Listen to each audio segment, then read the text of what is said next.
Hey, beautiful soul. Welcome to Spirit Speakeasy. I'm Giovanni, joyful medium. I'm a working psychic medium, energy healer, and spiritual gifts mentor. This podcast is like a seat at the table in a secret club, but with mediums, mystics, and the spiritual luminaries of our time. So come behind the velvet ropes with me and see inside my world as I chat insider style with profoundly gifted souls.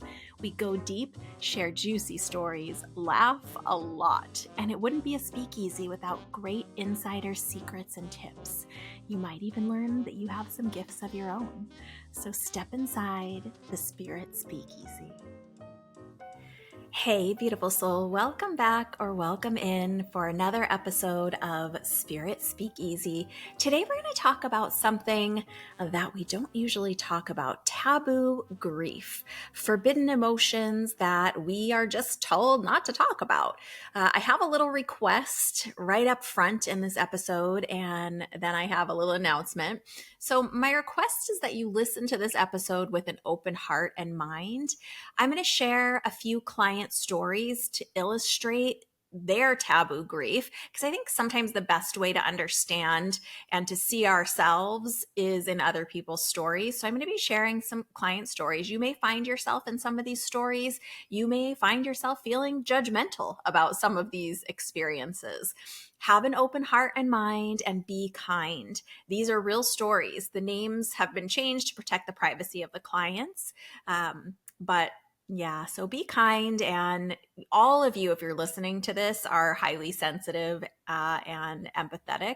So try to have empathy, even if you don't see yourself in these situations, or if you haven't experienced these taboo emotions while grieving. I do have a little trigger warning I want to throw on the front of this too. I want to say I'm going to mention in a cursory way these following triggers. I'm merely mentioning these triggers as a part of the overall stories, but little to no detail are actually shared about these triggers. So I'm not going to give specific details, graphic details, none of that. It's just mentioning the word or the idea of completion of suicide, infidelity, domestic violence, addiction, and SA.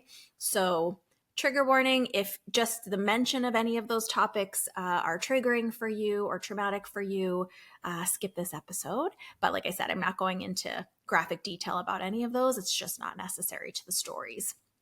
So the first taboo emotion that I want to talk about, these forbidding feelings of grief, are feelings of anger and resentment towards the person who has crossed over.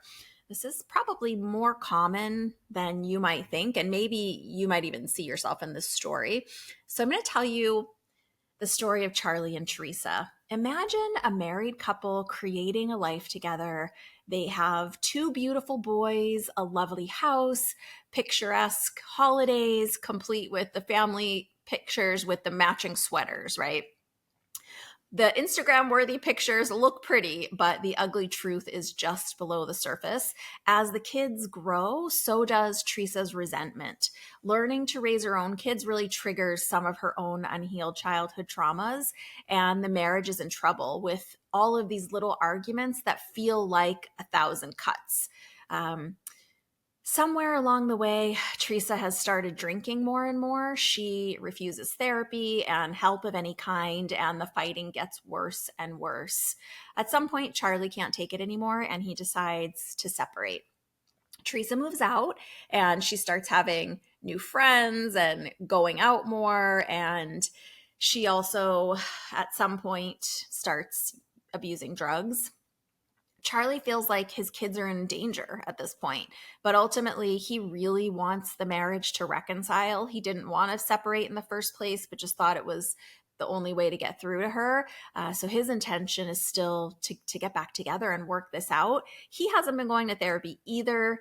He's feeling angry and stressed and overwhelmed, and also kind of jealous that Teresa has been seeing someone else in their separation. Teresa is deep in the illness of her addiction, and although she loves her kids, she's not ready to get help, and she's in and out of the hospital and in and out of bouts of sobriety versus bouts of her addiction. On this day, she is desperate to see the kids. And the younger one has a basketball tournament, so they agree that she'll come to the game and maybe they'll even get some pizza afterwards with the boys. Teresa's running late, which isn't totally uncommon for her at this point. She's calling and calling Charlie, and he can hear in the messages that she sounds like she's been drinking again. And Charlie tells her, you know what, don't come. And I'm not answering your calls anymore. So he stops answering her calls after he's told her, just don't bother coming. And he turns off his phone for the rest of the day. They finish the game and everything's fine.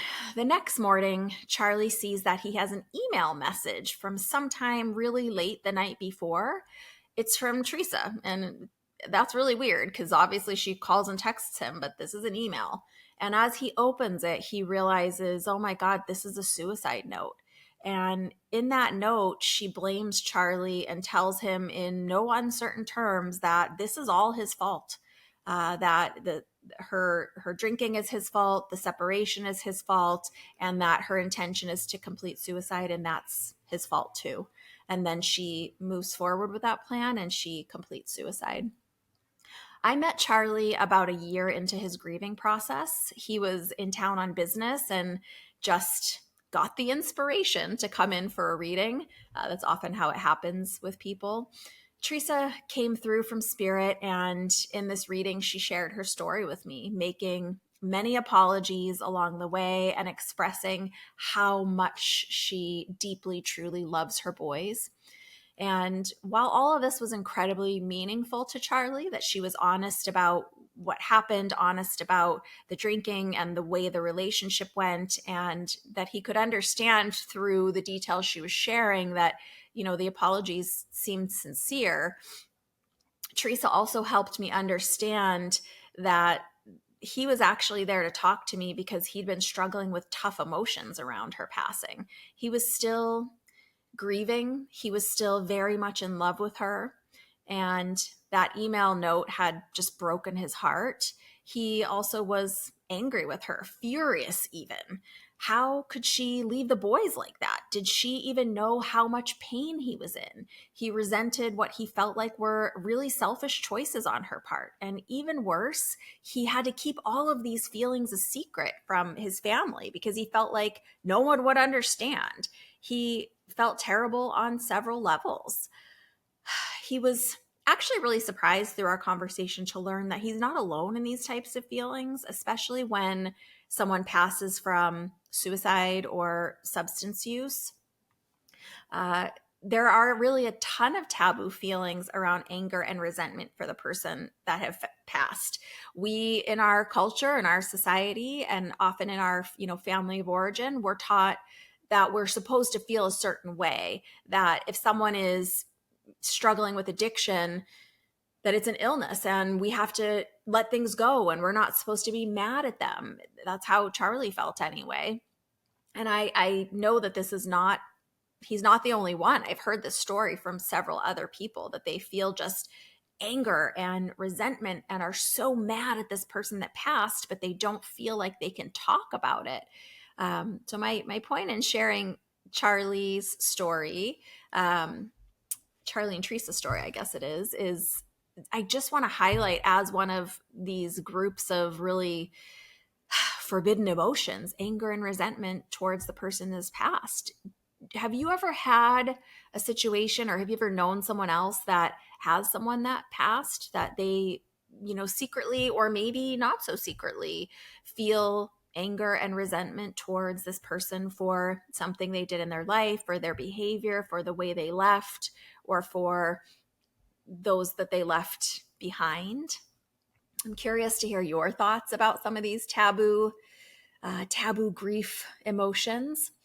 The next story that I want to share is about the taboo feelings are feelings of disgust and betrayal towards the person that's crossed over. And I titled this story, When Your Image of Them Crumbles. A lot of us have people on a pedestal, sometimes in life and sometimes after they passed. So I want to share with you the story of Jack and Dana. Jack was a chef in his family restaurant. They were well-known family in town, kind of big fish in a little pond. Jack is charismatic. He's a big personality. He pushes the boundaries in all areas. Besides being a well known chef in town, he's also a musician and an artist. And people, like I said, they're a pretty well known family in the small town. And people generally accept him as like an eccentric artist type. In his late 30s, he meets and marries a beautiful young waitress named Dana. She's only 25, but she's a strong personality herself. Within a few years, they have a child. They become active members of their local church community. Dana has gone to culinary school by now and is working at the family restaurant too. Life is really busy for them, but it's more or less happy. Seemingly out of nowhere, one Friday afternoon at the restaurant, right before dinner service, Jack is meeting with the staff. They do a family dinner and they discuss, menu options and strategy for that evening. They talk about reservations. It's pretty common in some restaurants. And while they're going through this process and talking about the meals that are going to be prepared, the specials that night, out of nowhere, Jack has a sudden seizure right in the dining room. And as he collapses to the floor, he's instinctively grabbing onto the nearby tables, tablecloths, glasses are crashing all around him as he fell. The staff really scrambles into action. They call 911. They're able to keep Jack safe. And they call Dana, and of course, she rushes to the hospital to meet the ambulance there. At the hospital, Dana and Jack learn that this isn't just a seizure. Jack actually has a brain tumor that has caused this seizure. And things move very quickly from there. There are so many appointments and scans and tests. And at this time, their daughter has now started school. Plus, Dana was trying to pick up all of these extra shifts at the restaurant since Jack wasn't able to work during this period. And at some point during the testing, Dana notices, because they're doing all types of scans, all types of blood work, just all types of testing.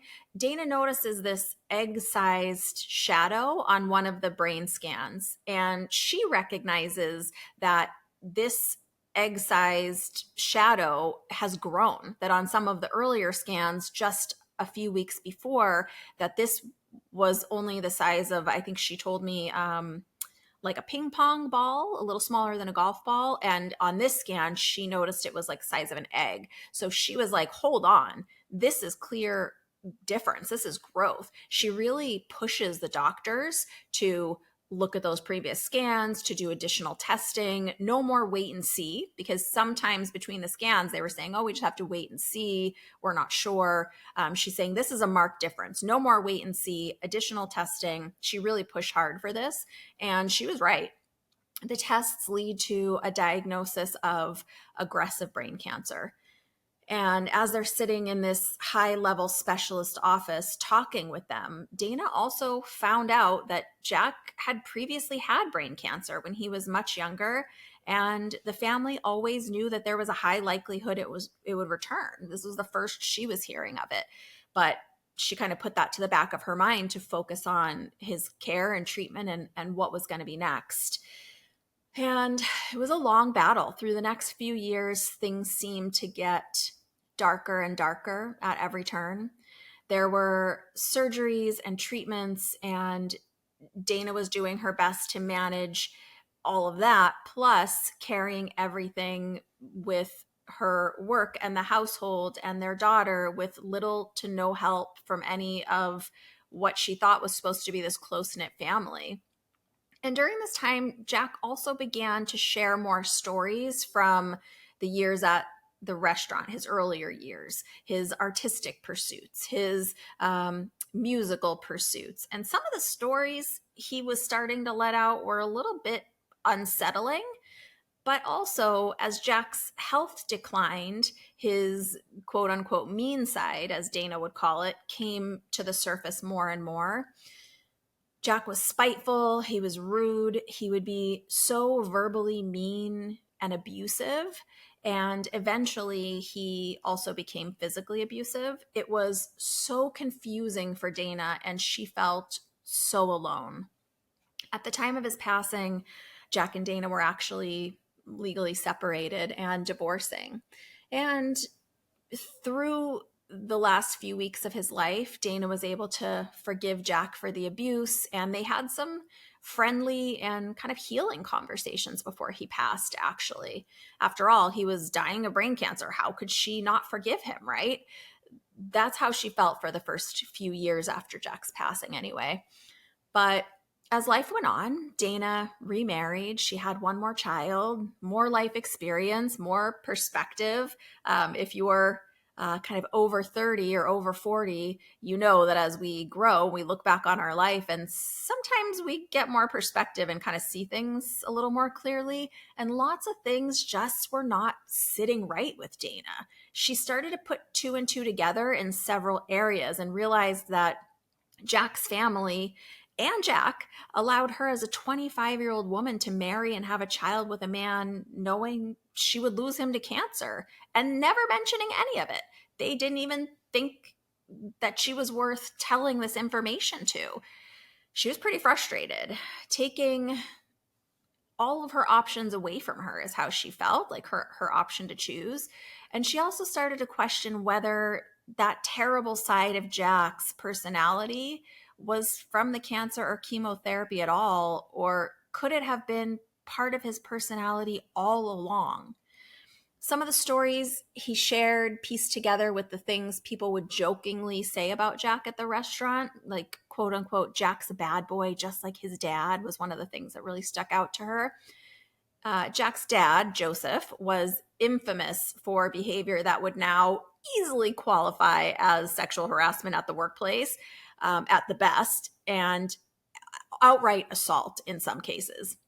They actually even called him Joey Hands, but he was also the baker. So it was kind of like a double meaning inside joke among, insiders at the restaurant, people who had been patrons for a long time, around the family for a long time.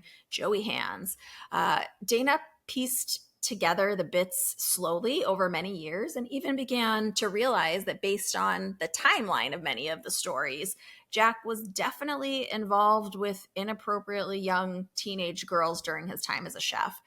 She figured out that some of his stories of letting quote unquote friends party at the restaurant after hours and his open bar stories, quote unquote, where he would encourage drinking contests that everyone who had ever been there or heard of them or kind of grew up with that group of people would say were pretty wild.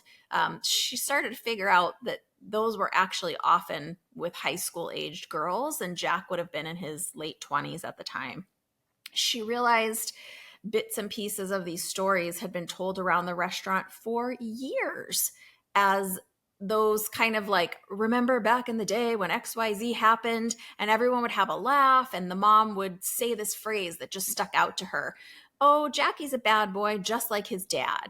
The more Dana pieced things together, the more betrayed she felt by the family that she once felt so close to and loved, and by Jack himself. She realized how he'd even manipulated her in her early 20s, getting her to come work at the restaurant, flirting with her, kind of in inappropriate ways. It's just she was young and didn't realize that that was so inappropriate. Dana was more than just angry. It was as if her whole world shattered and she'd been married to a monster all along. That abusive person he was, that mean, line crossing, aggressive bully, had actually been there before. And it was like all of her forgiveness was crumbling away like the crust of an erupting volcano of emotions from inside. And the next thing she said was the thing she knew she was not supposed to be feeling. She said, that disgusting, abusive personality wasn't the cancer at all. It was him. I don't forgive him anymore. I'm disgusted and I feel betrayed. And for Dana, there's been power and healing in telling the whole truth to herself about who Jack was and not keeping him on this fictional pedestal.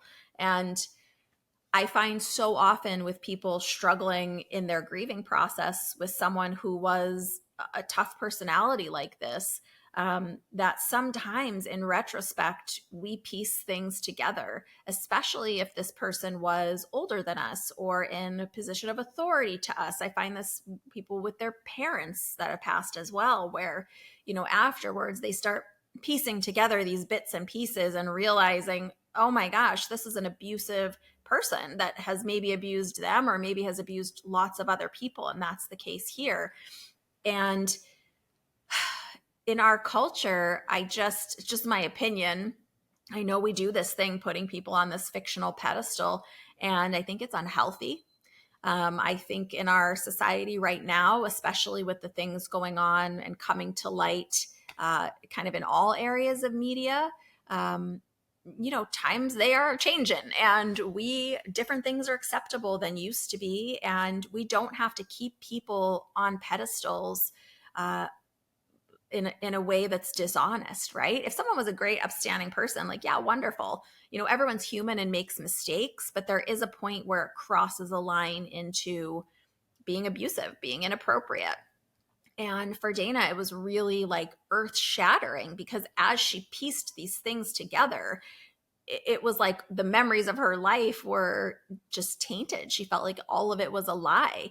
As part of this, she even actually found out there was some infidelity happening, kind of the same way that he came on to her when she started at the restaurant. Apparently, he had also been doing that with other people, some who were appropriate age and some who were inappropriate age. So have you ever had that where you like thought one thing about someone and then either you started piecing it together or you heard information from another source and you were like, oh my gosh, this person that I thought was like such a great person is really kind of a monster, and that pedestal just falls for them?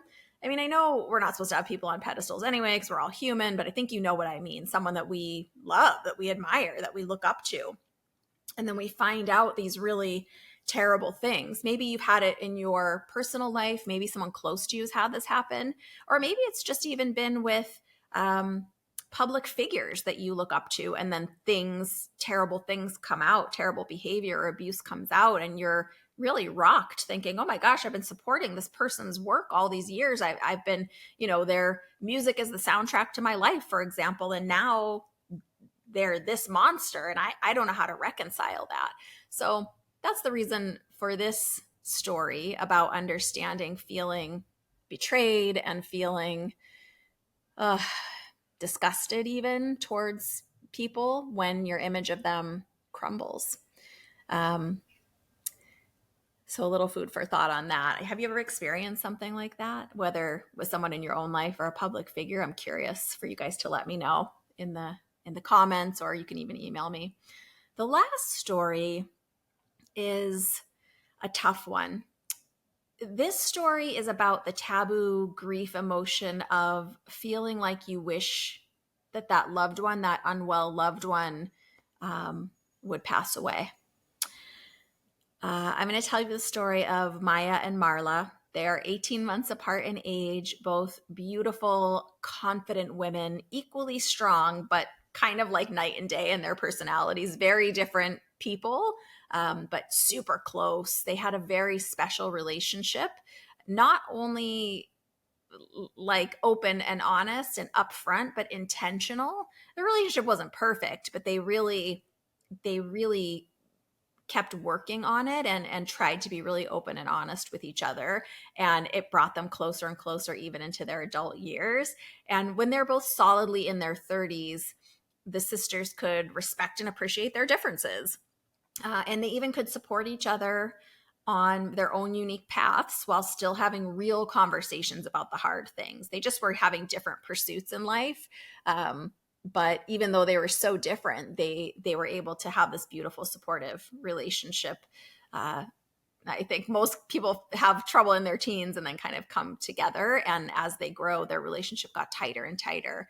So when Maya's diagnosis came, they were in one of those periods we've all experienced in life when life is throwing a lot our way. They hadn't really caught up in several months. Both were moms of two, both working full time in their fields, which were different as they were. Marla was a contract attorney running her own small business, like small but successful firm.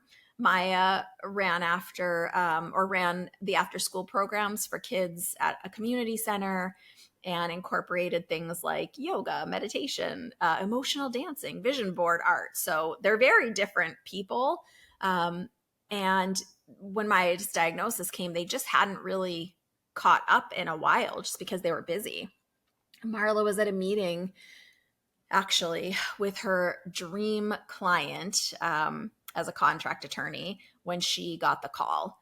She told me she remembers being so high up in this big, beautiful glass, like skyscraper in this fancy boardroom with glass walls, like the walls were windows to see the whole skyline. And she had a full view of the entire city in this boardroom.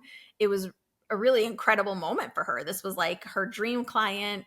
She'd worked so hard to get this meeting, and they're starting the meeting, and she gets this text message from her sister that just says, "Emergency, pick up." And when she stepped away from this boardroom table to take the call, she walked over towards the giant glass windows, and she just looked out as she listened to the other end of this call. Marla said she always remembers the contrast of this moment of feeling so elated at this dream meeting, looking out at this incredible view of the entire city where everything looked so peaceful and impressive. And at the same time, the nauseating shock of receiving this devastating news in this moment of elation and happiness. So like an extreme high and low at the same time. She like really remembers that moment. It's really burned into her mind is the way she says it. Such an incredible high and low at the same moment. And of course, when she gets the call, Marla's like lawyer mind heard things kind of chunked into information. And the way she remembers it is Maya had a rare condition. There's no cure. The condition would behave a lot like cancer, even though it wasn't technically cancer. They had some treatment options, which they would begin right away with a surgery later that week, just a couple days away. Maya hasn't told anyone else yet, not even her husband. Marla says, "I'll be there in an hour. Sit tight." Marla, of course, she's an attorney, but as a personality, she's a fixer. On the drive over, she was already mentally planning, coordinating childcare, transportation, meals, and was making a list of questions for Maya. A lot of you can probably identify with that fixer personality. When Marla got to the house, she used her own key to go inside. Like I said, they're very close. They have keys to each other's place. Maya was waiting at the dining room table. She was sitting there just quietly. She had already made a pot of tea and had a notebook and her laptop. And Marla came in and bent over and gave her a big hug. And it was clear that Maya had been crying. Maya took a deep breath and told Marla they had a lot to talk about and motioned for her to sit down. Maya begins to fill her in on what she's missed. Since they hadn't talked for a while, they hadn't really gotten to catch up. And Maya said there was some things that Marla needed to know. Things hadn't been going well for a while with Maya's husband, Rob. He had been drinking a lot. They argued constantly for a while, but now they were barely speaking because whenever they did, they just seemed to argue and couldn't get along on anything anymore. This is why she hasn't told him yet about her diagnosis. He knew she was having some tests and had been not feeling well, but he hadn't even bothered to ask her about what the diagnosis was or what the tests showed. One more thing, Maya said casually as she filled their cups up with some more tea. They said I only have 1 year at best, but I think that's bullshit, is the way she said it, just so casually while she's pouring tea.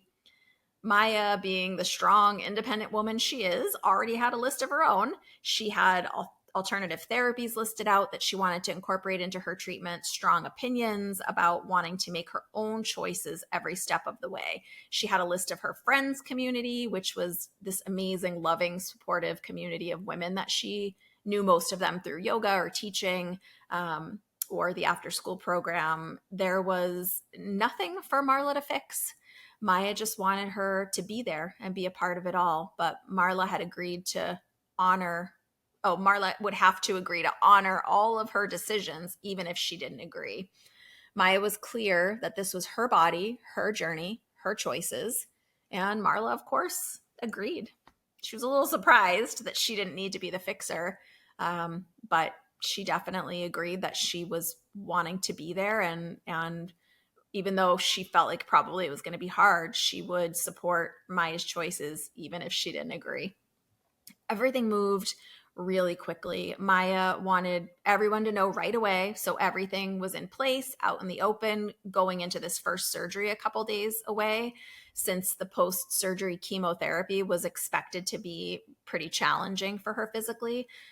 The surgery went well, but Maya's condition seemed to be a little worse than expected when the doctors talked to her afterwards. There was so much treatment, chemotherapy, blood transfusions, endless medications. And of course, being Maya, there were also things like acupuncture and green juices and a steady stream of wonderful women to sit with Maya, to love her, to support her each in their own ways. It was beautiful for Marla to witness these emotionally connected friendships that her sister had built with all of these women. Despite all of this, her condition progressed. She was very proud to have passed the 1 year mark, although she was very weak by then. This was when Marla was challenged with one of Maya's firm decisions that she didn't really agree with. Maya put her foot down and said no more medical intervention. She wanted to stop the treatments, the transfusions. She wanted to put in place a DNR, a do not resuscitate. She would accept just enough medicine to keep her comfortable only. And of course, she would still accept the non-traditional therapies. Marla said when she recounted this that her first response was, the way she said it is pissed. I felt like she was giving up, and I had been sensing this coming, but I was in denial. And I quickly realized that and then I just felt a mix of grief and compassion. Besides my kids, my sister is everything, is the way she tells it. Marla said she really tried to be there as much as she possibly could in those final days, but it was so hard to see her sister like that. Once they removed all the treatment, her decline was very like palpable. You could almost feel it when you would see her or look at her or be in that room. She was clearly suffering. The medication that she had agreed to was helping, but in Marla's opinion, not enough. One night, Marla decided to go home for the night, to take a break, to take a shower, to repack a bag for herself. And Marla recalled it being really late when she left the hospital. And she said while she was driving, it's not a far distance to drive for her from the hospital, she just burst into tears and had to pull over under a street light. So it's like pitch black, and she's under this street light in her car just sobbing. And then she said, "This is really hard to say, but in that moment, I wished my sister would die." She shared that she immediately felt guilty for feeling that, but for the rest of the night, she couldn't stop herself from secretly wishing that her sister would just cross over already, is the way that she said it.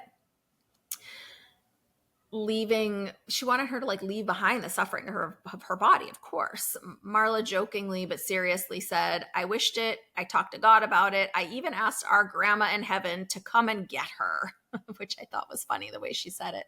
Maya didn't cross over that night, but within about a week, she had gone to spirit.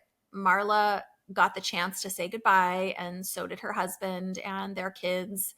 Maya passed quietly in her sleep shortly after Marla had left one night.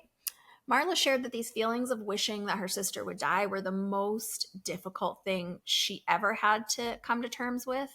By the time I met Marla, she had already been working with a therapist for over a year, and she had more insight into these emotions. But she explained that she still often felt guilty for having thought that, even for that brief period of time.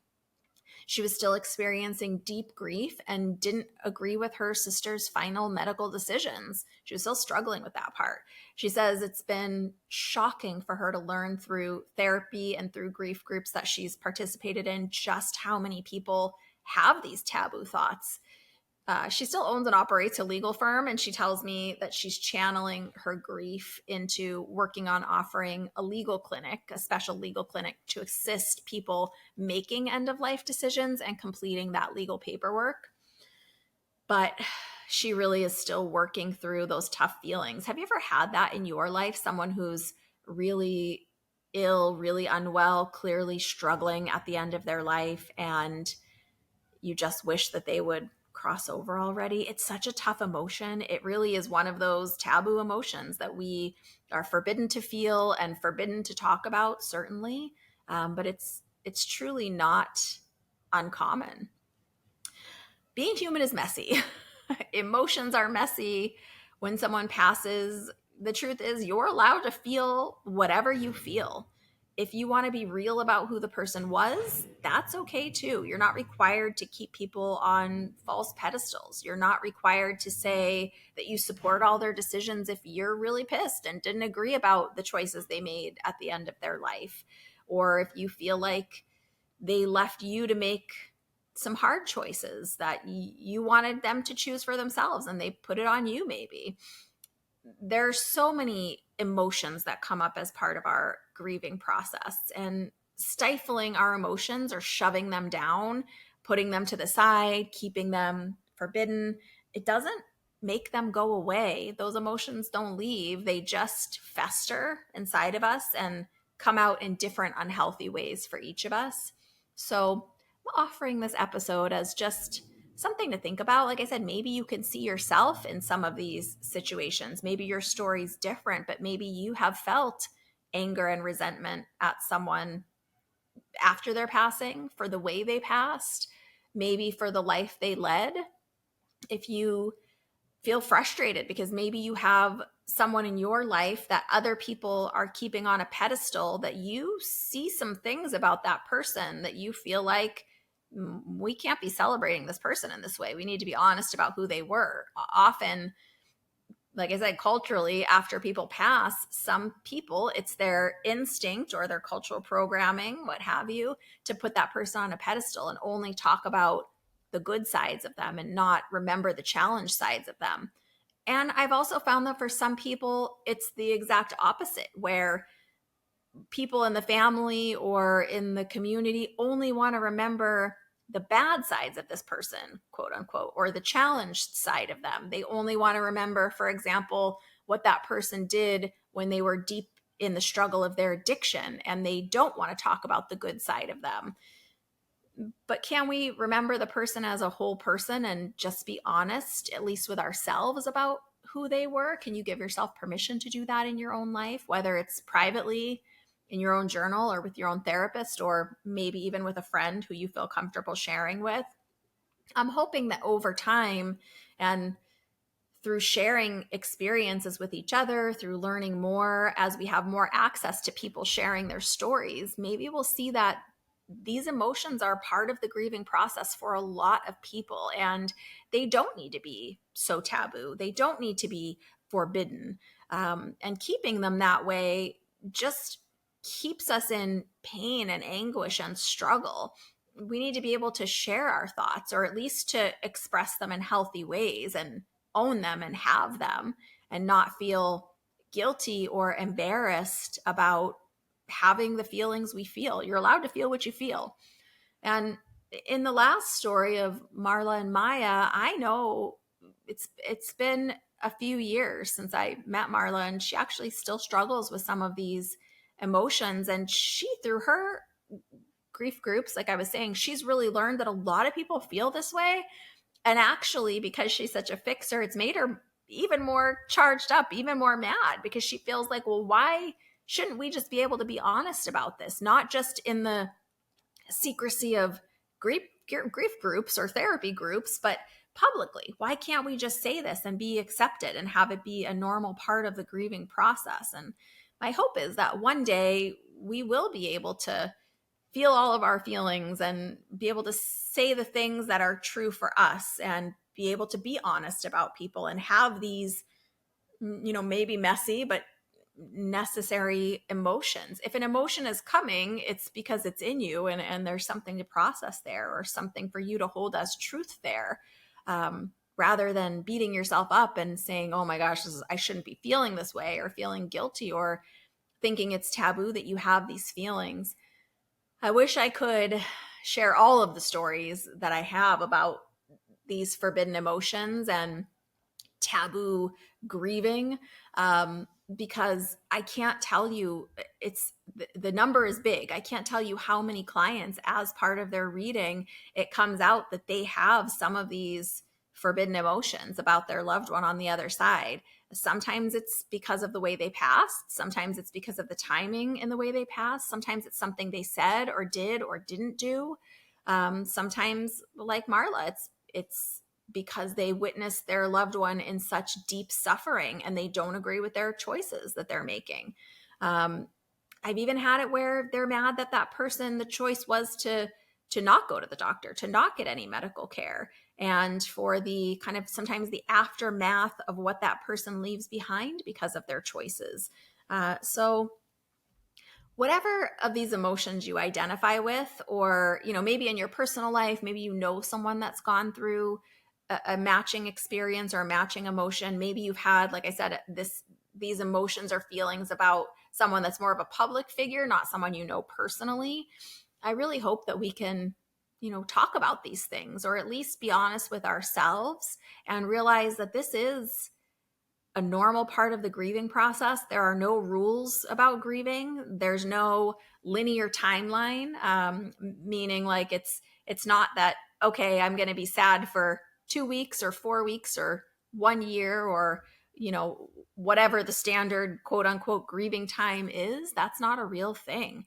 There is no linear process to grieving. It's I want to say it's circular, but I don't even know if it's that. It rises and falls. It's on a spectrum, and it's not a straight line. We move back and forth across that spectrum with our emotions based on many factors. And while grief is something that we will all experience in some area of our life at some time in our life, it's also at the same time so completely unique and personal to us. But we can still see ourselves in other people's stories and other people's experiences. When, think about the 3 stories I just shared. Maybe you've had a character like that in your life, or known someone like one of these people on any side of this story. Maybe you've known someone that's like the mom at the restaurant who just would dismiss things and say, oh, that's just so and so, that's just we just laugh it off and ignore their behavior. Maybe you've even known that character in the story. Maybe you've known someone like Joey Hands. I definitely have. So just really starting to think about where you see yourself in these stories, where you can continue to process those emotions as part of your personal grieving process.